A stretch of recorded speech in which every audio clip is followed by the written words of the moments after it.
Welcome everyone to my channel Taj edge online classes. ಈ ವಿಡಿಯೋದಲ್ಲಿ ನಾನು higher education paper 1 KSET NET start ಮಾಡಿದ್ದೀನಿ.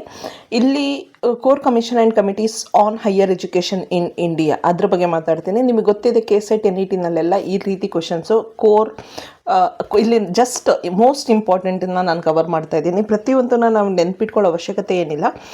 Most important ಯಾವ್ದ್ಯಾವ್ದಿದೆ, first university education commission.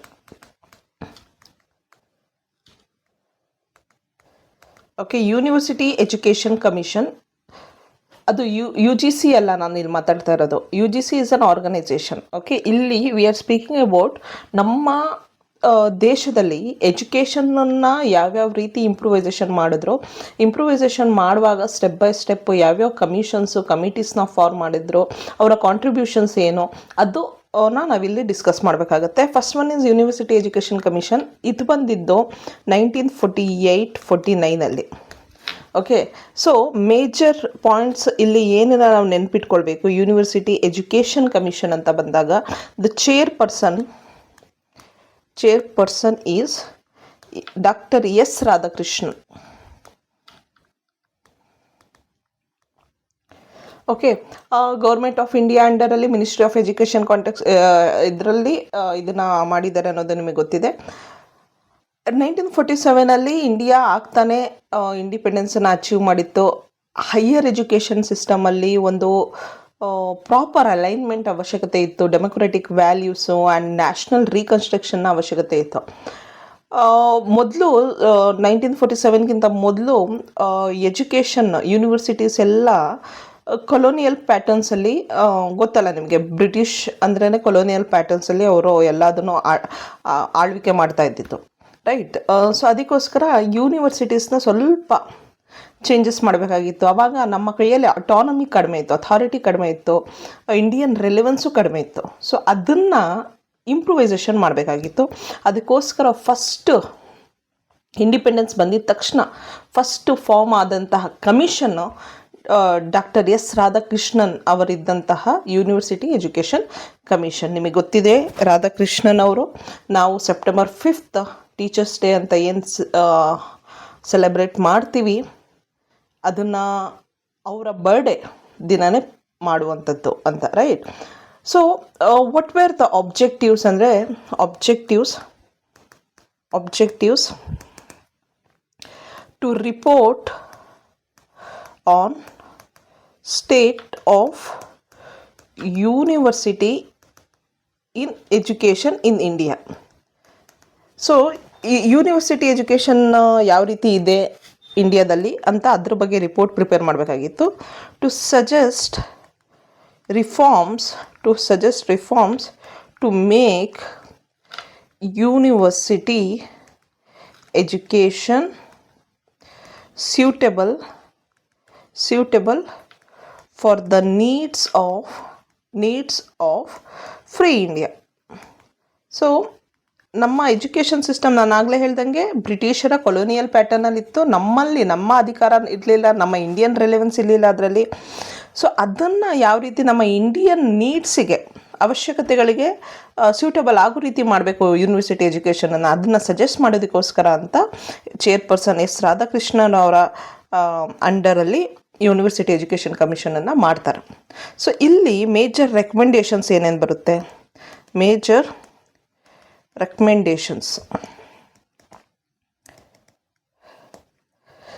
ರೆಕಮೆಂಡೇಷನ್ಸು first higher ಎಜುಕೇಷನನ್ನು, aims of higher ಎಜುಕೇಷನನ್ನು ಕೊಡ್ತಾರೆ ಅವರು. ಏಮ್ಸ್ ಆಫ್ ಹೈಯರ್ ಎಜುಕೇಷನು ಎಲ್ಲ ಫೀಲ್ಡಲ್ಲೂ ಕೂಡ ಲೀಡರ್ಶಿಪ್ಪನ್ನು ಡೆವಲಪ್ ಮಾಡಬೇಕು. ಪೊಲಿಟಿಕಲ್ಸ್, ಅಡ್ಮಿನಿಸ್ಟ್ರೇಷನ್, ಇಂಡಸ್ಟ್ರಿ, ಕಲ್ಚರ್, ಎಲ್ಲ ಕಡೆ. So democratic citizenship and moral ವ್ಯಾಲ್ಯೂಸ್ನ ಇನ್ಕಲ್ಕೇಟ್ ಮಾಡಬೇಕು. ರಿಸರ್ಚ್ ಆ್ಯಟಿಟ್ಯೂಡ್ನ ತರಬೇಕು, ಸೈಂಟಿಫಿಕ್ ಆ್ಯಂಡ್ ರಿಸರ್ಚ್ ಆ್ಯಟಿಟ್ಯೂಡ್ನ ತರಬೇಕು ಅಂತ ಹೈಯರ್ ಎಜುಕೇಷನ್ ಬಗ್ಗೆ ಅವರು ಡಿಸೈಡ್ ಮಾಡ್ತಾರೆ, ಅಂದರೆ ರೆಕಮೆಂಡೇಷನ್ ಮಾಡ್ತಾರೆ.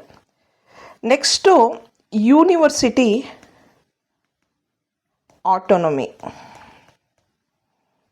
ಇವ್ರು ಸಜೆಸ್ಟ್ ಮಾಡ್ತಾರೆ university must be autonomous free from political and government interference ಅಂತ. ಯೂನಿವರ್ಸಿಟಿಗಳಲ್ಲಿ ಪೊಲಿಟಿಕಲ್ ಗೌರ್ಮೆಂಟ್ ಇಂಟರ್ಫಿರೆನ್ಸೇ ಇರಬಾರ್ದು, ಅದೆಲ್ಲ ಯೂನಿವರ್ಸಿಟಿಗಳು ಆಟೋನಮಸ್ ಆಗಿರಬೇಕು, ಆಟೋನಮಸ್ ಆಗೇ ಕೆಲಸ ಮಾಡಬೇಕು. ಆದರೆ ಗೌರ್ಮೆಂಟು ಫೈನಾನ್ಷಿಯಲಿ ಅಸಿಸ್ಟ್ ಮಾಡಬೇಕು ಆಟೋನಮಸ್ ಯೂನಿವರ್ಸಿಟಿಗಳಿಗೆ ಅಂತ ಇವರು ರೆಕಮೆಂಡೇಶನ್ ಮಾಡ್ತಾರೆ. ಮೂರನೇದು ಕ್ವಾಲಿಟಿ ಆಫ್ ಟೀಚರ್ಸ್ ಬಗ್ಗೆ. ಕ್ವಾಲಿಟಿ ಆಫ್ ಟೀಚರ್ಸ್ ನಮಗೆ ಗೊತ್ತಿದೆ, ಟೀಚರ್ಸ್ ಅಂದರೆ ತುಂಬ ಮುಖ್ಯ, ಹಾರ್ಟ್ ಆಫ್ ದ ಎಜುಕೇಷನ್ ಅಂತ ಹೇಳ್ಬೋದು. ಇಲ್ಲಿ ಸ್ಯಾಲ್ರೀಸ್ ಇಂಪ್ರೂವ್ ಮಾಡಬೇಕು, ಅವರ ಸ್ಟೇಟಸ್ಸು, ಕಂಡೀಷನ್ಸ್ ಆಫ್ ಸರ್ವಿಸಸ್ ಅದನ್ನೆಲ್ಲ ಇಂಪ್ರೂವೈಸೇಷನ್ ಮಾಡಬೇಕು. ಟೀಚರ್ಸಿಗೆ ಕಂಟಿನ್ಯೂಸ್ ಲರ್ನಿಂಗ್ ಆ್ಯಂಡ್ ರಿಸರ್ಚ್ ಅನ್ನುವಂತಹ ಒಂದು ಕಾನ್ಸೆಪ್ಟ್ಸನ್ನ ಇಂಟ್ರೊಡ್ಯೂಸ್ ಮಾಡಬೇಕು, so that they always remain a learner ಅಂತ. Okay, next curriculum and teaching. So ಇಲ್ಲಿ ಹ್ಯುಮ್ಯಾನಿಟೀಸು, ಸೈನ್ಸ್ ಆ್ಯಂಡ್ ವೊಕೇಶ್ನಲ್ ಸಬ್ಜೆಕ್ಟ್ಸ್ಗಳಿಗೆ ಇಂಪಾರ್ಟೆನ್ಸ್ ಕೊಡಬೇಕು. ಜೊತೆಗೆ ಹಾನರ್ಸ್ ಕೋರ್ಸಸ್ ಆ್ಯಂಡ್ ಟ್ಯುಟೋರಿಯಲ್ ಸಿಸ್ಟಮ್ಸನ್ನು ಕೂಡ ಇಂಟ್ರೊಡ್ಯೂಸ್ ಮಾಡಿದ್ರು. Honours courses and tutorial system.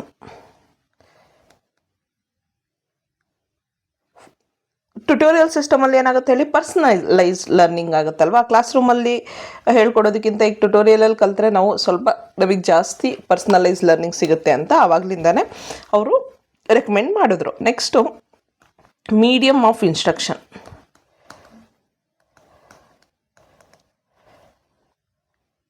Medium of ಇನ್ಸ್ಟ್ರಕ್ಷನ್ನು ಮೊದಲು ಇಂಗ್ಲೀಷಲ್ಲೇ ಎಲ್ಲ ಅಂತ ಮಾಡ್ತಾ ಇದ್ರಲ್ವ ಬ್ರಿಟಿಷರ ಕಾಲದಲ್ಲಿ. ಇಲ್ಲಿ higher education should be in Indian ಲ್ಯಾಂಗ್ವೇಜಸ್ಸಲ್ಲಿ ಮಾಡಬೇಕು. ಇಂಗ್ಲೀಷ್ ಅನ್ನೋದು ಇರಬೇಕು. English will continue as a link language for some time, but higher education must be in Indian language ಅಂತ ರೆಕಮೆಂಡ್ ಮಾಡಿದ್ಯಾರೋ ಎಸ್ ರಾಧಾಕೃಷ್ಣನ್ ಅವರು. ಯಾವ ಕಮಿಷನಲ್ಲಿ? University education ಕಮಿಷನಲ್ಲಿ. ಇಂಥದ್ದು ಪಾಯಿಂಟ್ಸು ನೆನಪಿಡ್ಬೇಕು ನಿಮಗೆ. Next university administration.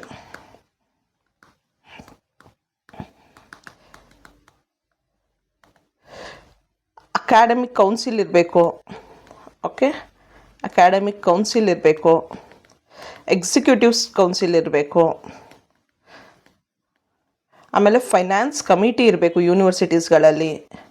ಇದನ್ನೆಲ್ಲ ರೆಕಮೆಂಡ್ ಮಾಡಿದ್ರು. ಆಮೇಲೆ most importantly establishment of UGC. ಈ ಪಾಯಿಂಟ್ ಇದೆ ನೋಡಿ, ಇದು ಇಂಪಾರ್ಟೆಂಟಾಗಿ ನೆನ್ಪಿಟ್ಕೊಳ್ಳಿ. So establishment of UGC, university grand ಕಮಿಷನನ್ನು ಎಸ್ಟಾಬ್ಲಿಷ್ ಮಾಡಬೇಕು ಅನ್ನುವಂಥದ್ದು 1956 ಎಸ್ಟಾಬ್ಲಿಷ್ ಆದಂತಹ UGC. ಅದನ್ನು ರೆಕಮೆಂಡ್ ಮಾಡಿದ್ದು ಯಾವ ಕಮಿಟಿ ಅಂತ ಕೇಳ್ತಾರೆ.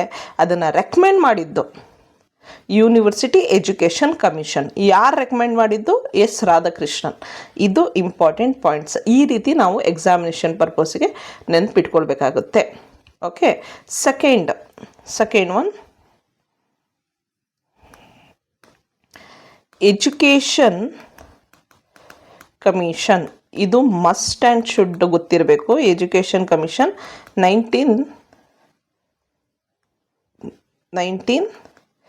1964 66ವರೆಗೂ ಇದನ್ನು ಕೊಠಾರಿ ಕಮಿಷನ್ ಅಂತ ಹೇಳ್ತಾರೆ. ಕೊಠಾರಿ ಕಮಿಷನ್ ಯಾಕಂದರೆ ಇದನ್ನು ಕೊಟ್ಟಿದ್ದು chairman. Okay, chairman is doctor DS Kothari ಅಂತ. ಓಕೆ, ಸೊ ಇಲ್ಲೂ ಕೂಡ ಡಾಕ್ಟರ್ ಎಸ್ ರಾಧಾಕೃಷ್ಣನ್, ಇಲ್ಲಿ ಡಾಕ್ಟರ್ DS ಕೊಠಾರಿ. ಸೊ ಈಗ ಡಾಕ್ಟರ್ DS ಕೊಠಾರಿ ಈ ಕಮಿಷನನ್ನು ಕೊಠಾರಿ ಕಮಿಷನ್ ಅಂತಲೂ ಹೇಳ್ತಾರೆ. ಯಾವಾಗ ಬಂದಿದ್ದು? 1964. ನೀವು ಯಾವ ರೀತಿ ನೆನ್ಪಿಟ್ಕೊಳ್ಬೇಕು? University education commission 1948, chairperson Radhakrishnan. Major recommendation establishment of UGC. Next education commission 1964, ಚೇರ್ಪರ್ಸನ್ನು ಕೊಠಾರಿ ಕಮಿಷನ್. ಅದರಲ್ಲಿ ಮೇಜರ್ ರೆಕಮೆಂಡೇಷನ್ ಏನು? ಓಕೆ, ಸೊ ಇವರ ರಿಪೋರ್ಟ್ ಟೈಟಲ್ ಏನಿತ್ತು ಅಂದರೆ ಎಜುಕೇಷನ್ ಆ್ಯಂಡ್ ನ್ಯಾಷನಲ್ ಡೆವಲಪ್ಮೆಂಟ್. ಆಮೇಲೆ ಇವರು ಕೊಠಾರಿಯವರು UGCಯ ಚೇರ್ಮನ್ ಆಗಿದ್ದರು ಅವಾಗ. ಓಕೆ, UGC ಎಸ್ಟಾಬ್ಲಿಷ್ಮೆಂಟ್ ಆಯ್ತಲ್ಲ 1956, ಅದರ ಚೇರ್ಮನ್ ಆಗಿದ್ದರು. ಸೊ ಅವರು ಇದನ್ನು ಎಜುಕೇಷನ್ ಕಮಿಷನನ್ನು ಚೇರ್ಮನ್ಶಿಪ್ನ ತಗೊಳ್ತಾರೆ. So appointed by government of India, ಇದು ಲಾಲ್ ಬಹದ್ದೂರ್ ಶಾಸ್ತ್ರಿ ಅವರಿದ್ದಾಗ ಅವರನ್ನು ಅಪಾಯಿಂಟ್ ಮಾಡ್ತಾರೆ. ಆದರೆ ರಿಪೋರ್ಟ್ ಸಬ್ಮಿಟ್ ಆಗಿದ್ದು ಇಂದಿರಾ ಗಾಂಧಿ ಇದ್ದಾಗ. Okay, so what are the objectives ಅಂದರೆ ಎಲ್ಲ ಪ್ರೈಮರಿ ಟು ಯೂನಿವರ್ಸಿಟಿ ಲೆವೆಲ್ವರೆಗೂ, ಓಕೆ, ಪ್ರೈಮರಿ ಟು ಯೂನಿವರ್ಸಿಟಿ ಲೆವೆಲ್ವರೆಗೂ ಎಜುಕೇಷನ್ ಸಿಸ್ಟಮಲ್ಲಿ ಎಲ್ಲ ಆಲ್ ಆಸ್ಪೆಕ್ಟ್ಸ್ ವೆರಿಫೈ ಮಾಡಬೇಕು, ಚೆಕ್ ಮಾಡಬೇಕು, ಇವ್ಯಾಲ್ಯೂಯೇಟ್ ಮಾಡಬೇಕು. ಓಕೆ, ಆಮೇಲೆ ಯೂನಿಫಾರ್ಮ್, ನೋಡಿ ಇಂಪಾರ್ಟೆಂಟ್ ಪಾಯಿಂಟ್ ಇಲ್ಲೋ, uniform structure and national policy on ಎಜುಕೇಷನ್ನ ರೆಕಮೆಂಡ್ ಮಾಡಬೇಕು ಅಂತ. ಒಂದು ಪ್ರಾಪರ್ ಯೂನಿಫಾರ್ಮ್ ಸ್ಟ್ರಕ್ಚರ್ ಇರಬೇಕು. ಓಕೆ, ಯೂನಿಫಾರ್ಮ್ ಸ್ಟ್ರಕ್ಚರ್ ಇರಬೇಕು ಎಜುಕೇಷನಲ್ಲಿ, ನ್ಯಾಷನಲ್ ಪಾಲಿಸಿ ಇರಬೇಕು. ಈಗ ನಾವು ಹೆಂಗೆ national education policy, state education policy ಅಂತ ಇದೆ ಅಲ್ವಾ, ಆ ರೀತಿ ಒಂದು ಪ್ರಾಪರ್ ನ್ಯಾಷನಲ್ ಪಾಲಿಸಿ ಇರಬೇಕು ಎಜುಕೇಷನ್ ರಿಲೇಟೆಡ್ ಆಗಿ ಅಂತ ಕೊಠಾರಿ ಕಮಿಷನರನ್ನ ಕಮಿಷನ್ನ ಫ್ರೇಮ್ ಮಾಡ್ತಾರೆ. ಈಗ ಫ್ರೇಮ್ ಮಾಡಿದಂತಹ ಕಮಿಷನ್ನು ಏನು ಮೇಜರ್ ರೆಕಮೆಂಡೇಶನ್ಸ್ ಮಾಡುತ್ತೆ.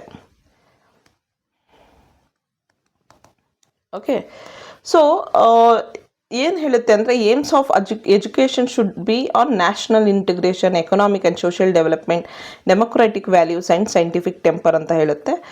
ಫೈನ್, ಅದೆಲ್ಲ ನಾನು ಬಿಡ್ತೀನಿ. ಆ್ಯಂಡ್ ಏನೇನು ಇಂಪಾರ್ಟೆಂಟಾಗಿ ಕೇಳ್ತಾರಂದರೆ ನೋಡಿ, ಸ್ಟ್ರಕ್ಚರ್ ಆಫ್ ಎಜುಕೇಷನನ್ನು ಸಜೆಸ್ಟ್ ಮಾಡಿದ್ರು ಅವರು. ಸ್ಟ್ರಕ್ಚರ್ ಆಫ್ ಎಜುಕೇಷನ್ನು ಇಂಟ್ರೊಡ್ಯೂಸ್ ಮಾಡಬೇಕು 10+2+3 ಪ್ಯಾಟರ್ನಲ್ಲಿ ಅಂತ. 10+2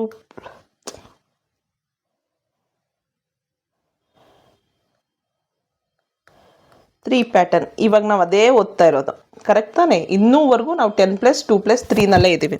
10 years of school, 2 years of higher secondary, ಆಮೇಲೆ 3 years ಆಫ್ ಡಿಗ್ರಿ. ಕರೆಕ್ಟ್, ಇವತ್ತಿಗೂ ನಾವು ಅದೇ ಸ್ಟ್ರಕ್ಚರಲ್ಲಿ ಇದ್ದೀವಿ. ಇದನ್ನು 10+2+3ನ ರೆಕಮೆಂಡ್ ಮಾಡಿದ್ದು ಯಾರೋ? ಕೊಠಾರಿ ಕಮಿಷನ್. ಕೊಠಾರಿ ಕಮಿಷನ್ನ ಏನಂತಾರೆ? ಎಜುಕೇಷನ್ ಕಮಿಷನ್ ಅಂತ ಹೇಳ್ತಾರೆ. ಓಕೆ, ಅದು. ಆಮೇಲೆ ಎಲ್ಲರಿಗೂ ಓಕೆ ಕಾಮನ್ ಸ್ಕೂಲ್ ಸಿಸ್ಟಮ್ ಇರಬೇಕು. ಮೊದಲು ಹೆಂಗಿತ್ತು ಅಂದರೆ ಹೈಯರ್ ಕ್ಯಾಸ್ಟು ಇದ್ದಾಗ ಲೋವರ್ ಕ್ಯಾಸ್ಟಲ್ಲಿ ಇದ್ದಂಥವರಿಗೆ ಸ್ಕೂಲ್ ಒಳಗೆ ಅಲೋ ಮಾಡ್ತಾ ಇರಲಿಲ್ಲ. ಓಕೆ, ಸೊ ಅದನ್ನು ತೆಗಿಬೇಕು ಅಂತ, ಎಲಿಮಿನೇಟ್ ಮಾಡಬೇಕು ಅಂತ ಈಕ್ವಲ್ ಆಪರ್ಚುನಿಟೀಸ್ ಕೊಡಬೇಕು, irrespective of caste, creed or economic background. ಅವನು ಬಡವನಾದರೂ ಆಗಿರಲಿ, ಶ್ರೀಮಂತನಾದರೂ ಆಗಿರಲಿ. ಅದು ನಿಜ. ಮೊದಲು ಶ್ರೀಮಂತರಾದರೆ ಬೇರೆ ದೇಶಕ್ಕೆಲ್ಲ ಹೋಗಿ ಓದ್ಕೊಂಡು ಬರ್ತಾಯಿದ್ರು. ಆದರೆ ಬಡವ್ರಿಗೆ ಎಜುಕೇಷನ್ ಸಿಗೋದು ಕಷ್ಟ ಆಗ್ತಾಯಿತ್ತು. ಬಟ್ ಅದೊಂದು ಆಪರ್ಚುನಿಟಿ ಕ್ರಿಯೇಟ್ ಮಾಡಿದ್ರು ಇವರು.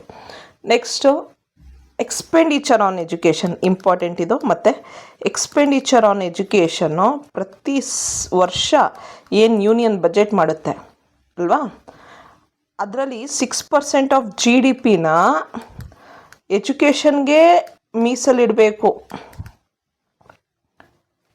ಅಂತ ಆವಾಗಲೇ ರೆಕಮೆಂಡ್ ಮಾಡಿಬಿಟ್ರು. ಎಕ್ಸ್ಪೆಂಡಿಚರ್ ಆನ್ ಎಜುಕೇಷನ್, ಇದು ನೆನಪಿಲಿ ಎಷ್ಟು ಪರ್ಸೆಂಟ್ ಅಂತ? 6%. ಓಕೆ, ಆಮೇಲೆ ವೊಕೇಶ್ನಲ್ ಎಜುಕೇಷನನ್ನು ಇಂಟ್ರೊಡ್ಯೂಸ್ ಮಾಡಿದ್ರು. ಅಂದರೆ ಅವರಿಗೆ ಕೆಲಸ ಮಾಡ್ತಾ ಅವರು ಎಜುಕೇಷನನ್ನು ಮಾಡುವ ಹಾಗೆ. ಓಕೆ, ನೆಕ್ಸ್ಟು ಟೀಚರ್ ಎಜುಕೇಷನ್ ಬಗ್ಗೆನೂ ಮಾಡಿದ್ರು. Improving training, status, remuneration for teachers ಅದೆಲ್ಲ ಮಾಡಿದ್ರು. ಕರಿಕ್ಯುಲಮ್ ರಿಫಾರ್ಮ್ಸ್ ತಂದರು. ಆಮೇಲೆ ಅಂದರೆ ಎಕ್ಸಾಮ್ಸ್ ಇರಬಾರ್ದು, ಎಕ್ಸಾಮ್ಸ್ ಮಾತ್ರ ಅಲ್ಲ, ಕಂಟಿನ್ಯೂಸ್ ಇಂಟರ್ನಲ್ ಅಸೆಸ್ಮೆಂಟ್ಸ್ ಎಲ್ಲ ಮಾಡಬೇಕು ಅಂತ. ಆಮೇಲೆ UGC ಬಗ್ಗೆ ಇವ್ರು ಏನು ಮಾಡಿದ್ರು ಅಂದರೆ, UGC ಬಗ್ಗೆ it should be a strong coordinating body ಅಂತ ಮಾಡಿದ್ರು. Body for grants. UGC already start ಆಗಿತ್ತು, ಇವ್ರ ಚೇರ್ಮನ್ಶಿಪ್ಪಲ್ಲೂ ಇದ್ದರು. ಪ್ಲ್ಯಾನಿಂಗ್ ಮಾಡೋದ್ರಲ್ಲಿ, ಸ್ಟ್ಯಾಂಡರ್ಡ್ ಸೆಟ್ ಮಾಡೋದ್ರಲ್ಲಿ, ಎಲ್ಲದಕ್ಕೂ ಇದು ಸ್ಟ್ರಾಂಗ್ ಕೋಆರ್ಡಿನೇಟಿಂಗ್ ಬಾಡಿ ಆಗಿರಬೇಕು ಅನ್ನುವಂಥದ್ದನ್ನು ಯೂನಿವರ್ಸಿಟಿ ರಿಫಾರ್ಮ್ಸ್ ಮಾಡ್ತಾರೆ ಇವರು. ಆಮೇಲೆ ಮೇಜರ್ಲಿ ಮತ್ತು NCERT 1961 ಸೆಟಪ್ ಮಾಡ್ತಾರೆ. ಆ್ಯಂಡ್ SCERT ಯಾವ್ದು NCERT ಮತ್ತು SCERT ಏನು ಮಾಡುತ್ತಿದ್ದು to develop curriculum and research ಇದನ್ನು ಮಾಡಿದ್ರು. ಸೊ ಅದು ಎಜುಕೇಷನ್ ಕಮಿಷನ್ ಬಗ್ಗೆ. ಈ ಎಜುಕೇಷನ್ ಕಮಿಷನಿಂದಾನೇ 1968 ನ್ಯಾಷನಲ್ ಪಾಲಿಸಿ ಆನ್ ಎಜುಕೇಷನ್ ಅಂತ ಮಾಡಿದ್ರು. ಇದರಿಂದನೇ ಇದ್ರ ಬೇಸಿಸ್ ಇಟ್ಕೊಂಡು ನ್ಯಾಷನಲ್ ಪಾಲಿಸಿ ಆನ್ ಎಜುಕೇಷನ್ ಅಂತ ಮಾಡಿದ್ರು. ಈಗ ಫಸ್ಟು ಏನೇನು ನೆನ್ಪಿಟ್ಕೊಳ್ಬೇಕು, ಇದರಲ್ಲಿ 6% GDPನ ಕಾಂಟ್ರಿಬ್ಯೂಟ್ ಮಾಡಿದ್ರು ಅನ್ನುವಂಥದ್ದು ಪಾಯಿಂಟ್, ಕೊಠಾರಿ ಕಮಿಷನ್ ಅನ್ನುವಂಥದ್ದು ಒಂದು ಪಾಯಿಂಟ್, 10+2+3 ಪ್ಯಾಟರ್ನ್ ಅನ್ನೋದು ಒಂದು ಪಾಯಿಂಟು. ಆಮೇಲೆ ಇದರ ಔಟ್ಪುಟ್ ರಿಸಲ್ಟ್ ಏನು ಅಂದರೆ 1968 ನ್ಯಾಷನಲ್ ಪಾಲಿಸಿ ಆನ್ ಎಜುಕೇಷನ್ ಅನ್ನೋದು ಬಂತು ಅನ್ನೋದು. ಸೊ ಇದು 2. ಮೂರನೇದು national knowledge commission. National knowledge commission KSET question ಕೇಳಿದ್ದಾರೆ ಇಲ್ಲಿಂದ ಲಾಸ್ಟ್ ಇಯರು 2024. ಸೊ ಅಲ್ಲಿ ನ್ಯಾಷನಲ್ ಲ್ಯಾಂಗ್ವೇಜ್ ಕಮಿಷನ್ ಅಂತ ವರ್ಡ್ ಯೂಸ್ ಮಾಡಿಲ್ಲ, ಜಸ್ಟ್ ನಾಲೆಡ್ಜ್ ಕಮಿಷನ್ ಅಂತ ವರ್ಡ್ ಯೂಸ್ ಮಾಡಿದ್ದಾರೆ ಅಷ್ಟೇ. ಸೊ ನ್ಯಾಷನಲ್ ನಾಲೆಡ್ಜ್ ಕಮಿಷನ್ ಬಗ್ಗೆ ಮಾತಾಡಬೇಕಾದ್ರೆ ಚೇರ್ಪರ್ಸನ್ ಸ್ಯಾಮ್ ಪಿಟ್ರೋಡಾ ಇವರು ಪ್ರೈಮ್ ಮಿನಿಸ್ಟರಿಗೆ ಅಡ್ವೈಸರ್ ಆಗಿರ್ತಾರೆ ಆನ್ ಪಬ್ಲಿಕ್ ಇನ್ಫಾರ್ಮೇಷನ್ ಆ್ಯಂಡ್ ಇನ್ಫ್ರಾಸ್ಟ್ರಕ್ಚರಲ್ಲಿ. So prime minister Manmohan Singh ಇದ್ದಾಗ ಈ ಕಮಿಷನನ್ನು ಫಾರ್ಮ್ ಮಾಡ್ತಾರೆ, ನ್ಯಾಷನಲ್ ನಾಲೆಡ್ಜ್ ಕಮಿಷನ್ ಅಂತ. ಸ್ಯಾಮ್ ಪಿಟ್ರೋಡಾ ಏನು ಆಬ್ಜೆಕ್ಟಿವ್ ಇತ್ತು ಅಂದರೆ ಒಂದು ಫ್ರೇಮ್ ವರ್ಕನ್ನು ಇಂಡಿಯಾನ ಟ್ರಾನ್ಸ್ಫಾರ್ಮಿಂಗ್ ಮಾಡೋದಕ್ಕೆ knowledge society and knowledge economy ಆಗಿ, knowledge society and knowledge economy ಆಗಿ ಇಂಡಿಯಾನ ಟ್ರಾನ್ಸ್ಫಾರ್ಮ್ ಮಾಡಬೇಕು ಅಂತ. ಕ್ವಾಲಿಟಿ ಆಫ್ ಎಜುಕೇಷನ್ ಸಿಗಬೇಕು, ಇನೋವೇಷನ್ ಎನ್ಹ್ಯಾನ್ಸ್ ಆಗಬೇಕು, ರಿಸರ್ಚ್ ಎನ್ಹ್ಯಾನ್ಸ್ ಆಗಬೇಕು ಅಂತ ಅಂದ್ಕೊಂಡು ಇದನ್ನು ಆಬ್ಜೆಕ್ಟಿವ್ ಈ ನಾಲೆಡ್ಜ್ ಕಮಿಷನನ್ನು ಮಾಡ್ತಾರೆ. ಏನು quality of education, enhance innovation and research, ಇದು ಆಬ್ಜೆಕ್ಟಿವ್ಸು. ಮೇಜರ್ ರೆಕಮೆಂಡೇಷನ್ಸ್ ಅಂತ ಬಂದಾಗ ಮೇಜರ್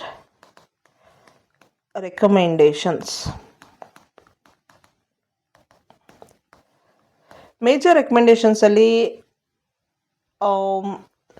ಎಲ್ಲರಿಗೂ ನಂಬರ್ ಆಫ್ ಯೂನಿವರ್ಸಿಟೀಸ್ನ ಇನ್ಕ್ರೀಸ್ ಮಾಡಬೇಕು ಅಂತ, ನಂಬರ್ ಆಫ್ ಯೂನಿವರ್ಸಿಟೀಸ್ ಇನ್ಕ್ರೀಸ್ ಮಾಡಬೇಕು ಅಂತ. ಯಾಕೆ ಹೇಳಿ, ನಂಬರ್ ಆಫ್ ಯೂನಿವರ್ಸಿಟೀಸ್ ಇನ್ಕ್ರೀಸ್ ಆದರೆ ಎಲ್ಲರಿಗೂ ಎಜುಕೇಷನ್ ಸಿಗುತ್ತೆ. ಆಗಿನ ಕಾಲಕ್ಕೆ ಹೇಳ್ತಾ ಇರೋದು ನಾನು. ಈಗಿನ ಕಾಲದಲ್ಲಿ ತುಂಬ ಯೂನಿವರ್ಸಿಟೀಸ್ಗಳಿದೆ. 2005 ಈ ಯೂನಿವರ್ಸಿಟೀಸ್ ಇನ್ಕ್ರೀಸ್ ಮಾಡಿರೋದಕ್ಕೆ ಇವತ್ತು ನೀವು ಎಜುಕೇಷನ್ನ ಈಸಿಯಾಗಿ ಪಡ್ಕೊಳ್ಳೋದಕ್ಕೆ ಸಾಧ್ಯ ಆಗಿರೋದು ಅಲ್ವಾ. ಆಕ್ಸೆಸ್ ಸಿಗಬೇಕು, ಎಲ್ಲರಿಗೂ ಸಿಗಬೇಕು, ಎಲ್ಲರೂ ಎಜುಕೇಷನ್ನ ತೊಗೊಳ್ಬೇಕು, both public and private partnerships ಇರಬೇಕು ಅಂತ ಇವರು ಮಾಡಿದ್ರು. Next independent regulatory authority for higher education.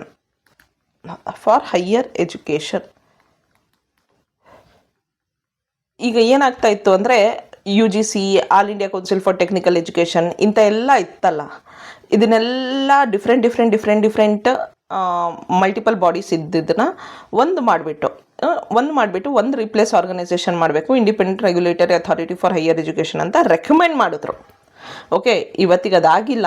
ಇವತ್ತಿಗೂ UGC AICTE ಇದೆ, ಬಟ್ ಜಸ್ಟ್ ರೆಕಮೆಂಡ್ ಮಾಡಿದ್ರು. IRAHEನ ರೆಕಮೆಂಡ್ ಮಾಡಿದ್ರು ಅಂತ. ಓಕೆ, ನೆಕ್ಸ್ಟು ಮೇಜರ್ಲಿ ಏನು ರೆಕಮೆಂಡ್ ಮಾಡಿದ್ರು, vocational and education, ICT and connectivity. Okay, ನೋಡಿ ಇಲ್ಲಿ ICT ಆ್ಯಂಡ್ ಕನೆಕ್ಟಿವಿಟಿನ ರೆಕಮೆಂಡ್ ಮಾಡಿದ್ರು. ಯಾಕಂದರೆ ICT ಅನ್ನೋದು ಒಂದು ಯೂನಿಟೇ ಇರೋದ್ರಿಂದ ನಮಗೆ ಗೊತ್ತಿರಬೇಕು ಯಾವ ಕಮಿಷನ್ನು ರೆಕಮೆಂಡ್ ಮಾಡಿದ್ದು ICTನ ಅಂದರೆ ನ್ಯಾಷನಲ್ ನಾಲೆಡ್ಜ್ ಕಮಿಷನ್. ಅಂದರೆ ಎಲ್ಲ ಕಡೆ ಕಾಲೇಜ್ ಎಜುಕೇಷನಲ್ ಇನ್ಸ್ಟಿಟ್ಯೂಷನ್ಸ್ಗಳಲ್ಲಿ ಬ್ರಾಡ್ಬ್ಯಾಂಡ್ ಸರ್ವಿಸಸ್ ಇರಬೇಕು, IT ಇನ್ಫ್ರಾಸ್ಟ್ರಕ್ಚರ್ ಇರಬೇಕು, ಲರ್ನಿಂಗ್ನ ಪ್ರಮೋಟ್ ಮಾಡಬೇಕು, ಓಪನ್ ಎಜುಕೇಷನ್ ರಿಸೋರ್ಸಸ್ನ ಎನ್ಕರೇಜ್ ಮಾಡಬೇಕು ಅಂತ. ಓಕೆ, ಆಮೇಲೆ ICT tools, digital resources, inter connectivity ಇರಬೇಕು, ರಿಸರ್ಚ್ ಪಬ್ಲಿಕೇಶನ್ಸ್ಗೆಲ್ಲ ಓಪನ್ ಆಕ್ಸೆಸ್ ಇರಬೇಕು ಅಂತ ಇನೋವೇಷನ್, ರಿಸರ್ಚ್, ಕ್ವಾಲಿಟಿ ಇಂಪ್ರೂವ್ಮೆಂಟಲ್ಲಿ ಇವ್ರು ರೆಕಮೆಂಡೇಷನ್ಸ್ನ ಮಾಡಿದ್ದಾರೆ. ಸೊ ಇದೇನು ಅಷ್ಟು ತುಂಬ ಇಂಪಾರ್ಟೆಂಟ್ ಅಂತ ಹೇಳಲ್ಲ, ಬಟ್ KSET ಕೇಳಿದ್ದಾರೆ. ಜೊತೆಗೆ ಅವ್ರು ಕೇಳಿರೋದು ಇದು ಇಂಪಾರ್ಟೆಂಟ್ ಆಗಿ knowledge society and knowledge economy ಬಗ್ಗೆ. ಓಕೆ, ಆಮೇಲೆ ಹೂ ಚೇರ್ಡ್ ಅಂತ ಕೇಳಿದ್ರೆ ಸ್ಯಾಮ್ ಪಿಟ್ರೋಡಾ. ಯಾವಾಗ ಬಂತು ಅಂದರೆ 2005 ಇಂದ 2009ವರೆಗೂ.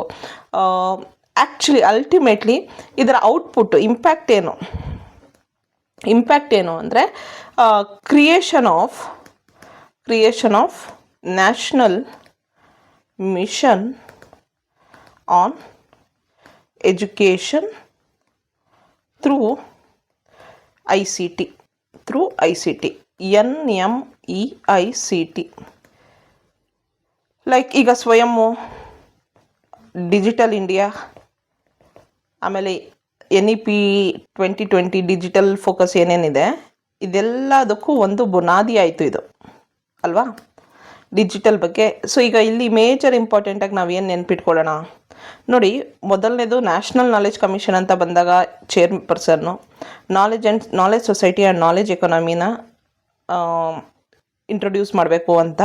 ಆಮೇಲೆ ಮೋಸ್ಟ್ ಇಂಪಾರ್ಟೆಂಟ್ಲಿ ICT ಕನೆಕ್ಟಿವಿಟಿ. ಇದು ವರ್ಡ್ಸ್ ನೆನ್ಪಿಟ್ಕೊಂಡ್ಬಿಟ್ರೆ ನೀವು ಮಾಡ್ಬೋದು ಇದನ್ನು. Next 4th one, Yashpal committee. ತುಂಬ ಇಂಪಾರ್ಟೆಂಟ್ ಕಮಿಟೀಸ್ ಮಾತ್ರ ನಾನು ಮಾಡ್ತಾ ಇರೋದು 2008 ಇಂದ 9. ಇಲ್ಲಿ ಹೆಸರಲ್ಲೇ ಹೇಳ್ತಾ ಇದ್ದಾರೆ. ಚೇರ್ಪರ್ಸನ್ ಯಾರು ಅಂತ ನಮಗೆ ಇಲ್ಲೇ ಗೊತ್ತಾಗ್ಬಿಡುತ್ತೆ, ಪ್ರೊಫೆಸರ್ ಯಶ್ ಪಾಲ್. ಏನು ರಿಪೋರ್ಟ್ ಕೊಟ್ಟರು ಇವರು, ರಿಪೋರ್ಟಿನ ನೇಮ್ ಏನು, ಟೈಟಲ್ ಅಂದರೆ renovation and rejuvenation of higher education in India ಅಂತ 2009 ರಿಪೋರ್ಟನ್ನು ಕೊಡ್ತಾರೆ. Ministry of human resource development ಅಂಡರಲ್ಲಿ. ಈಗ ಮಿನಿಸ್ಟ್ರಿ ಆಫ್ ಎಜುಕೇಷನ್ ಅಂತ ಆಗಿದೆ, ಅದು MHRD, ministry of human resource development ಅಂತ ಅದ್ರದ್ದು ಫುಲ್ ಫಾರ್ಮ್. ಈಗ ಅದನ್ನು ಮಿನಿಸ್ಟ್ರಿ ಆಫ್ ಎಜುಕೇಷನ್ ಅಂತ ಕನ್ವರ್ಟ್ ಮಾಡಿಬಿಟ್ಟಿದ್ದಾರೆ. So what was the objective ಏನು ಅಂದರೆ,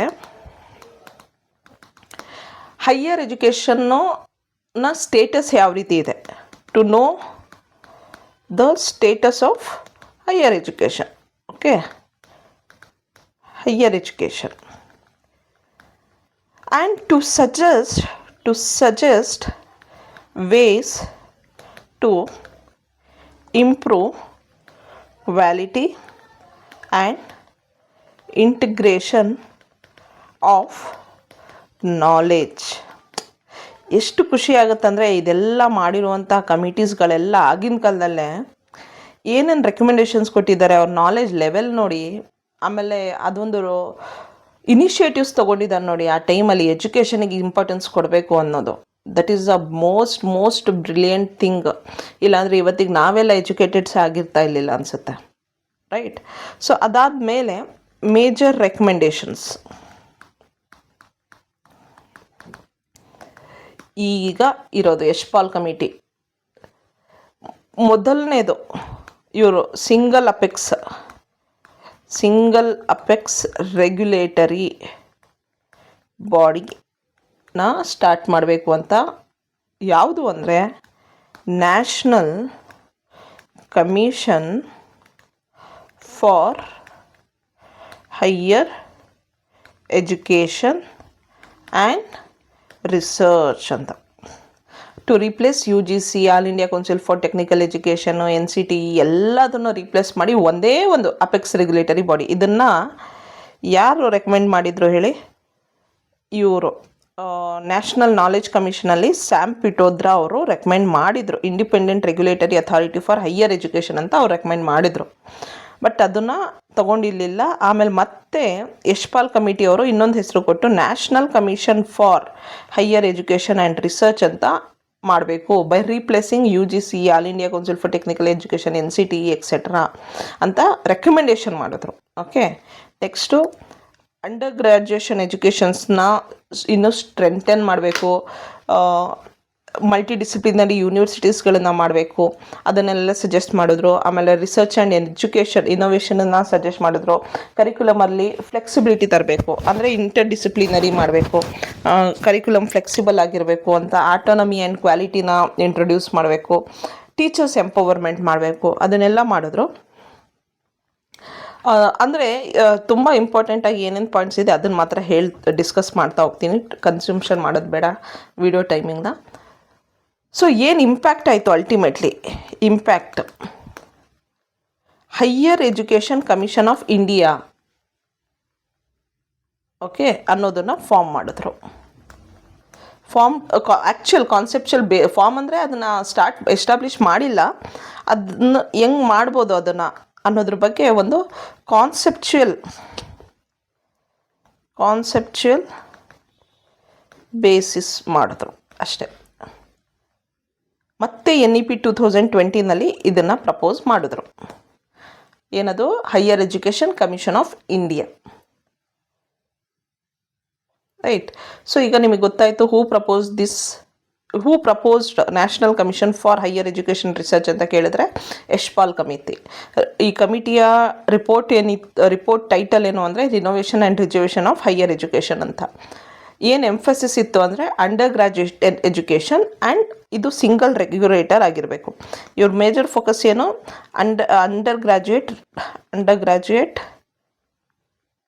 ಎಜುಕೇಷನ್ ಬಗ್ಗೆ ಮತ್ತು ಸಿಂಗಲ್ ಅಪೆಕ್ಸ್ ರೆಗ್ಯುಲೇಟರಿ ಬಾಡಿ ಇರಬೇಕು ಅಂತ. ಓಕೆ, ನೆಕ್ಸ್ಟ್ ಈಸ್ 2015 ಬಂದಂತಹ TSR Subramanian committee. TSR Subramanian committee 2015-16. So TSR Subramanian committee ನಿಮಗೆ ಚೇರ್ಪರ್ಸನ್ ಯಾರು ಅಂತ ಇಲ್ಲೇ ಗೊತ್ತಾಗ್ತಾ ಇದೆ, TSR ಸುಬ್ರಮಣ್ಯಂ ಅಂತ. ರೈಟ್. ಸೊ ಏನಂತಾರೆ? ಸುಬ್ರಮಣ್ಯನ್ ಕಮಿಟಿ ಅಂತಾರೆ ನ್ಯೂ ಎಜುಕೇಷನ್ ಪಾಲಿಸಿನ ಡ್ರಾಫ್ಟ್ ಮಾಡೋದಕ್ಕೆ. ಓಕೆ, ಡ್ರಾಫ್ಟ್ ಮಾಡೋದಕ್ಕೆ ಏನು ಪರ್ಪೋಸ್ ಏನು ಅಂದರೆ to draft new education policy. Major recommendations ಏನೇನು ಮಾಡಿದ್ರು? ಮೇಜರ್ ರೆಕಮೆಂಡೇಷನ್ಸ್ ಒಂದು teacher development,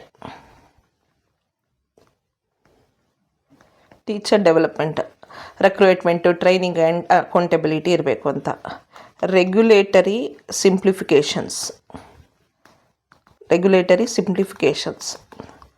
UGC, AICTE, NCTE ಎಲ್ಲ ಓವರ್ಲ್ಯಾಪಿಂಗ್ ಆಗಬಾರ್ದು, ಅವರವರಲ್ಲೇ ಅಂತ ಆದಷ್ಟು ಸಿಂಪ್ಲಿಫೈ ಮಾಡಬೇಕು ಅದನ್ನೆಲ್ಲ ಅಂತ. Next curriculum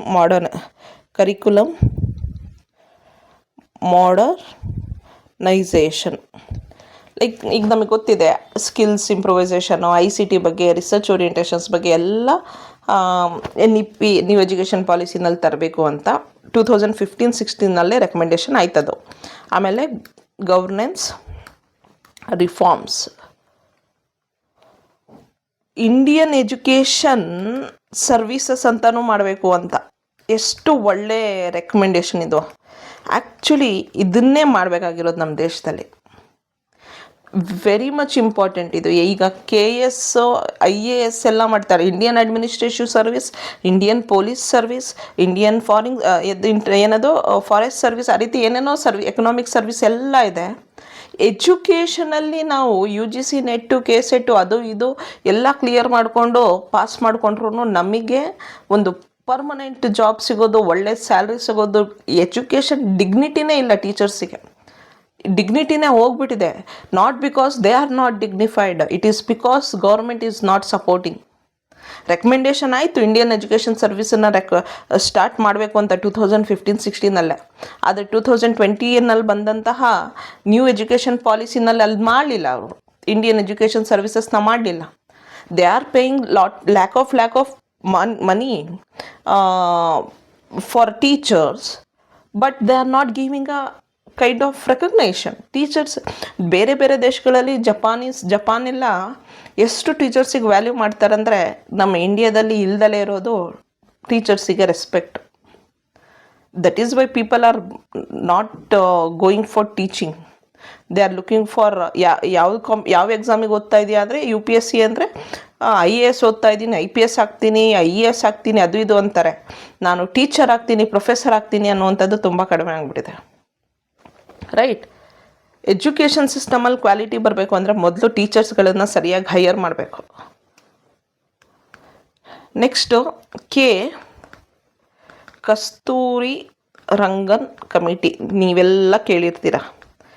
2017-19 Kasturi Rangan committee. ಅದೇ NEP 2020 ಬಂದಿದ್ದು. ISRO chairman former ISRO chairman ಇವರು, ಓಕೆ, ಆಗಿದ್ದಿದ್ದು doctor Kasturi Rangan. National education policy 2019 draft ಮಾಡ್ತಾರೆ ಇವರು.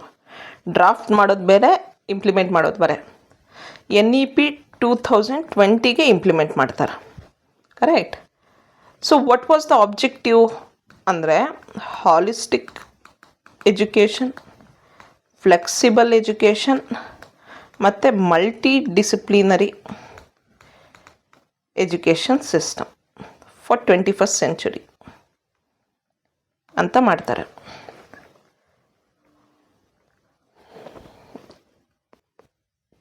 ಇವ್ರು ಸಜೆಸ್ಟ್ ಮಾಡ್ತಾರೆ higher education commission of India ಅಂತ.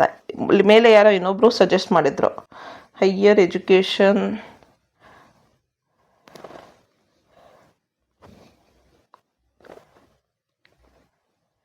ಕಮಿಷನ್ ಆಫ್ ಇಂಡಿಯಾ ಅಂತ ಯಾರೋ ಸಜೆಸ್ಟ್ ಮಾಡಿದ್ರು ಮೇಲೆ.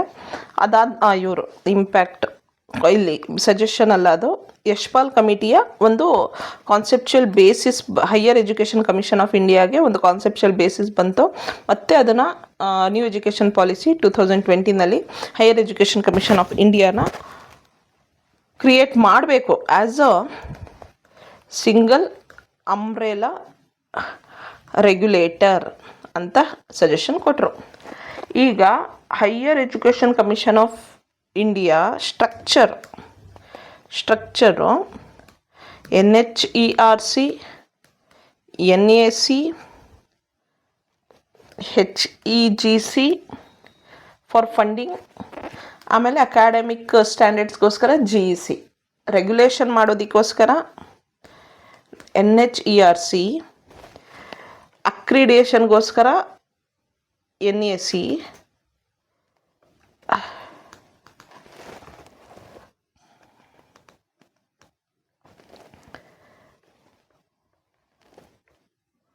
ಫಂಡಿಂಗಿಗೋಸ್ಕರ HEGC, ಅಕಾಡೆಮಿಕ್ ಸ್ಟ್ಯಾಂಡರ್ಡ್ಸ್ಗೋಸ್ಕರ GEC ಅಂತ. Standards, academic standards. Okay. National higher educational regulatory council, ಇದ್ರದ್ದು ಫುಲ್ ಫಾರ್ಮ್ಸು ಇದು.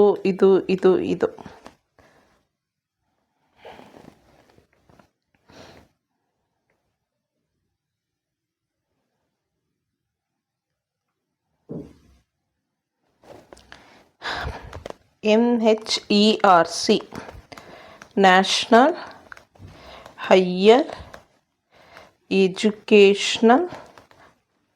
Education regulatory council. ನೆಕ್ಸ್ಟು ಏನಂದರೆ UGC ಮಾಡ್ತಾ ಇರೋದಂತಹ ರೆಗ್ಯುಲೇಟರಿ ರೋಲನ್ನು ಇದಕ್ಕೆ ಕೊಡಬೇಕು ಅಂತ. ನೆಕ್ಸ್ಟು NAC, ನ್ಯಾಷನಲ್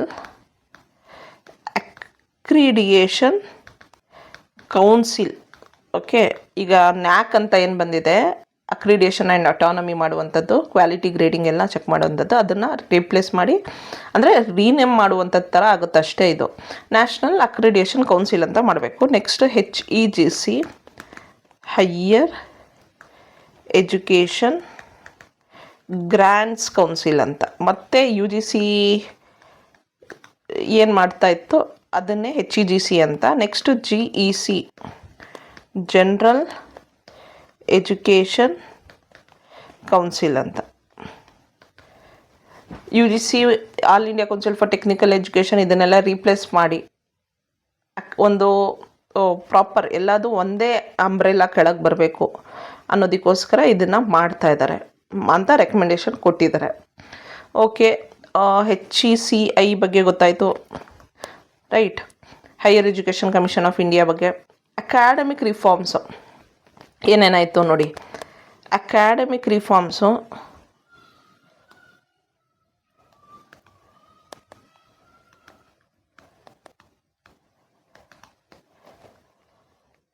ನಮಗೆ ಗೊತ್ತಿರೋ ರೀತಿಯಲ್ಲಿ ಒಂದು ಮಲ್ಟಿಪಲ್ ಎಂಟ್ರಿ ಆ್ಯಂಡ್ ಎಕ್ಸಿಟ್. ಈಗ ಒಬ್ಬ ಸ್ಟೂಡೆಂಟು ಡಿಗ್ರಿ ಫಸ್ಟ್ ಇಯರಿಗೆ ಸೇರ್ಕೊಂಡಿದ್ದಾನೆ, ಆಮೇಲೆ ಅವ್ನು ಬಿಟ್ಬಿಡ್ತಾನೆ, ಆಮೇಲೆ ಮತ್ತೆ ಬಂದು ಸೆಕೆಂಡ್ ಇಯರಿಗೆ ಸೇರ್ಕೊಳ್ಬೋದು.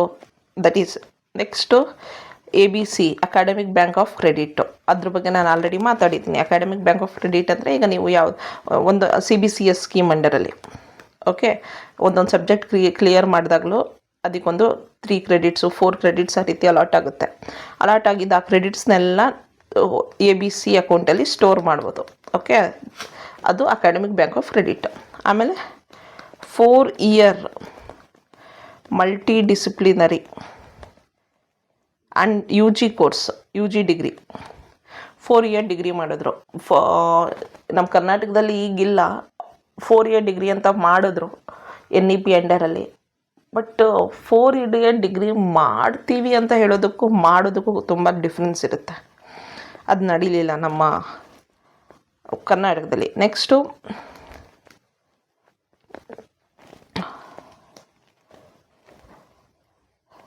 Research and innovation.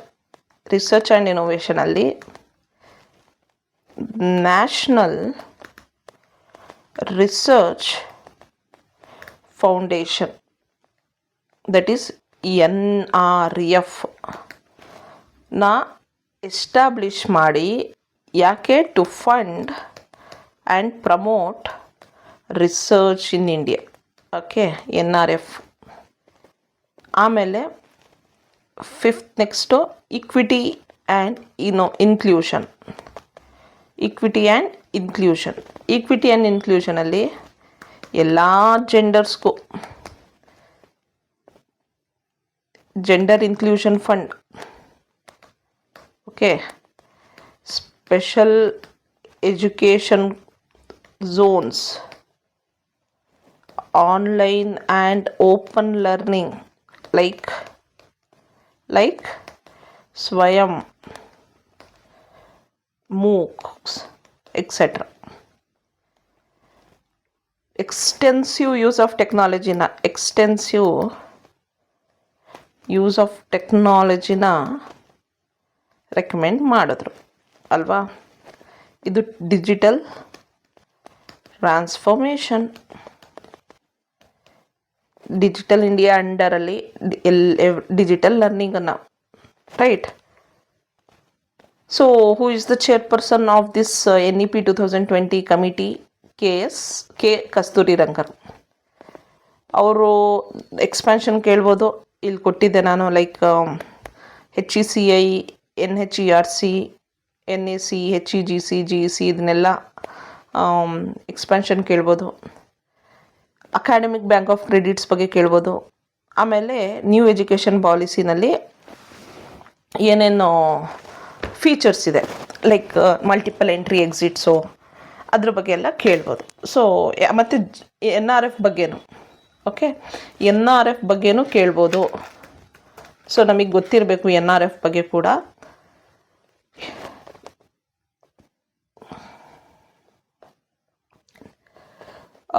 ಸ್ವಲ್ಪ ಲೈಟಾಗಿ ಹೇಳಿದ್ರೆ ಏನಕ್ಕೆ NRF? National research foundation. ನಿಮಗೆ ಗೊತ್ತಿದೆ, ರೆಕಮೆಂಡ್ ಮಾಡಿದ್ದು NEP, ಇಂಪ್ಲಿಮೆಂಟ್ ಮಾಡಿದ್ದು 2020ನಲ್ಲಿ, recommended by Kasturi Rangan committee 2019ನಲ್ಲಿ. ಏನು aim is to strengthen and promote research, innovation and knowledge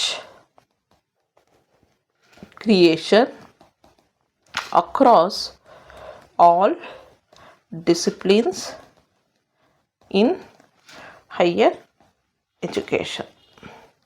ನೋಡಿ, ನಾವು ರಿಸರ್ಚ್ ಮಾಡಿದ್ರೇ ಜಾಸ್ತಿ ನಾಲೆಜ್ ಕ್ರಿಯೇಷನ್ ಆಗುವಂಥದ್ದು. ಅದನ್ನು ಪ್ರಮೋಟ್ ಮಾಡೋದು, ಸ್ಟ್ರೆಂಥನ್ ಮಾಡುವಂಥ ಕೆಲಸನ ನ್ಯಾಷನಲ್ ರಿಸರ್ಚ್ ಫೌಂಡೇಶನನ್ನು ಎಸ್ಟಾಬ್ಲಿಷ್ ಮಾಡಬೇಕು ಅಂತ. Okay, so national research foundation ಅಂತ ಬಂದಾಗ it is the 5th major institutional reform in NEP 2020 ಅಂತಲೂ ಕನ್ಸಿಡರ್ ಮಾಡ್ತಾರೆ. ಸೊ ಇದ್ರ ಬಗ್ಗೆ ಗೊತ್ತಿರಬೇಕು. ದೊಡ್ಡ ವಿಡಿಯೋನೇ ಆಯಿತು ಗೊತ್ತು ನನಗೆ, ಬಟ್ ಈ ವಿಡಿಯೋದಲ್ಲಿ ನೀವೇನಾದರೂ ಕಲ್ತ್ಕೊಂಡ್ರೆ ನಿಮಗೆ ಪಕ್ಕಾ ಕ್ವೆಶನ್ ಬರುತ್ತೆ ಎಕ್ಸಾಮಿನೇಷನಲ್ಲಿ. Thank you.